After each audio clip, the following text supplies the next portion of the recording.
Bawat lungsod ay may kani-kanilang espesyal na kultura at kasaysayan. Sa pamamagitan ng pagtingin sa mga mas maliliit na lungsod na ito, mas may papakita natin ang kahalagahan ng pagkakaiba-iba at kahalagahan nito sa bansa at sa mga mamamayan.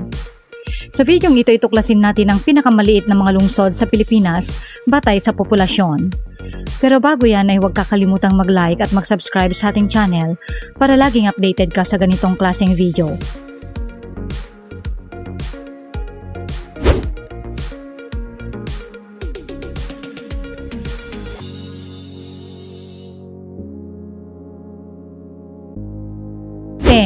Borongan City. Ang lungsod ng Borongan ay isang first-class city na matatagpuan sa lalawigan ng Eastern Samar na may populasyong 71,961 katao lamang. Ito ay isa sa mga pinakamababang dami ng populasyon sa buong bansa. Sa kabila nito, mayroon naman itong maunlad na lokal na ekonomiya na pinapalakas ng iba't ibang industriya tulad ng agrikultura, pangisdaan at turismo. Kilala rin ang Borongan City sa magandang tanawin, kabilang ng mga magagandang beaches at breathtaking na mga tanawin. Mayaman din sa kultura ang lungsod na kung saan maraming makasaysayang lugar at mga atraksyong kultural ang maaaring bisitahin ng mga turista.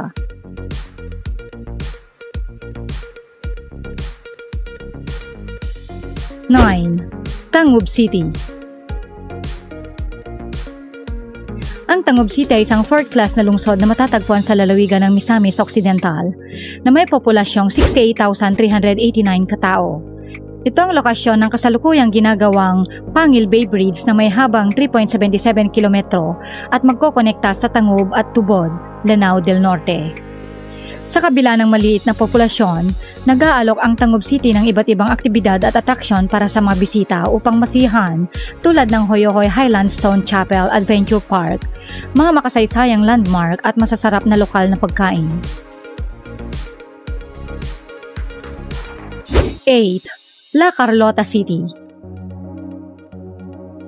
Ang La Carlota City ay isang maliit na lungsod na may populasyon na 66,664 katao lamang. Ito ay isa sa dalawang lungsod sa Negros Island na walang akses sa dagat. Ang isa pa ay ang kalapit na kanlaon sa Negros Oriental. Ang lungsod ay kilala sa kanyang agrikultura, lalo na sa pagtatanim ng tubo ng asukal. Bukod dito, mayroon din itong mga lugar na may kultural at makasaysayang halaga tulad ng mga lumang simbahan ng Our Lady of Peace Church at mga ancestral homes. 7. Tandag City. Ang Tandag City ay isang lungsod sa timog ng Pilipinas at kabisera ng probinsya ng Surigao del Sur. Kinikilala bilang isa sa mga lungsod na may pinakamababang populasyon sa bansa, kung saan mayroong 62,669 residente. Ang pangunahing pinagkakakitaan ng mga tao sa Tandag ay ang pagsasaka at pangingisda, kung saan ang mga pangunahing produkto ay bigas, mais at niyog. Mayroon itong National Secondary Airport at Seaport na nagbibigay ng mas mabilis, madali at komportableng paraan ng transportasyon para sa mga tao at mga kargamento. Ang lungsod ay nag-aalok ng isang natatangi at nakaka-relax na atmosphere. Makakapag-enjoy ang mga bisita sa magagandang mga dalampasigan, makukulay na mga halamanan at mababait na mga locals.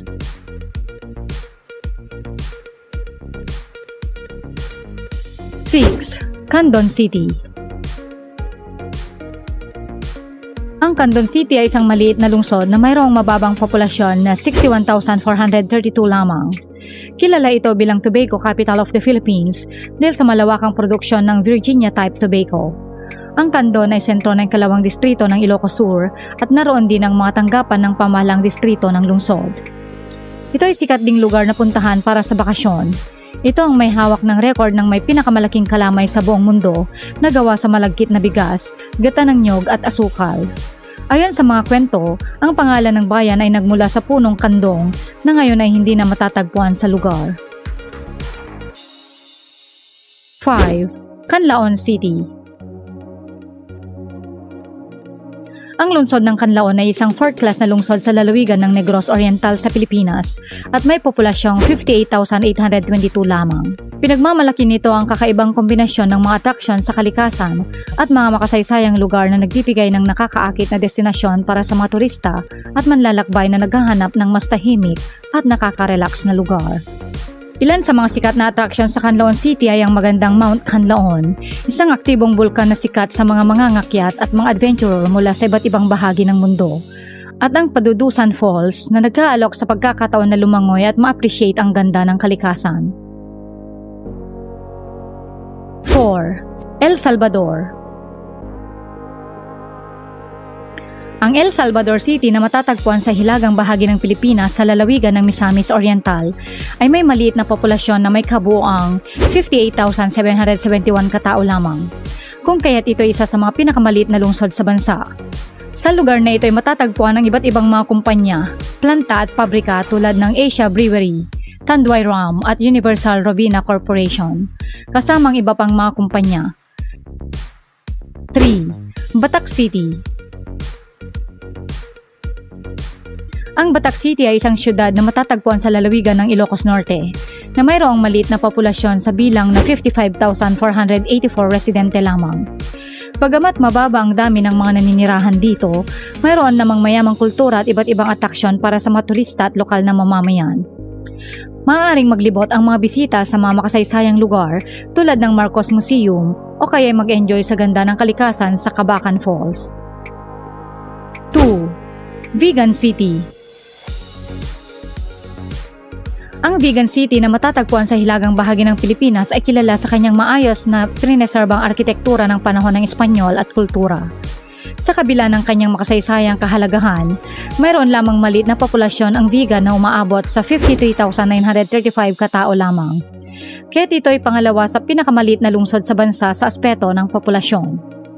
Gayunpaman, isa pa rin itong popular na destinasyon para sa mga turista na nagnanais na masiyahan sa makasaysayang ambience nito at makaranas ng kakaibang timpla ng mga kultura. 1. Palayan City. Ang Palayan City ang pinakamaliit na lungsod sa Pilipinas sa aspeto ng bilang ng mga residente na mayroong 45,383 katao lamang. Ito ay matatagpuan sa lalawigan ng Nueva Ecija. Ang Palayan ay tinatag noong Hunyo 19, 1965 sa pamamagitan ng Kongreso ng Pilipinas at isa ito sa 7 mga planadong lungsod. Ang iba ay Maynila, Baguio, Quezon City, Trece Martires, Coronadal at ang Island Garden City ng Samal. Matatagpuan sa lungsod ang bagong kapitol ng Nueva Ecija, Convention Center at Sports Center ng lalawigan. Ito ay mga mahalagang lugar na pinupuntahan ng mga tao sa lugar.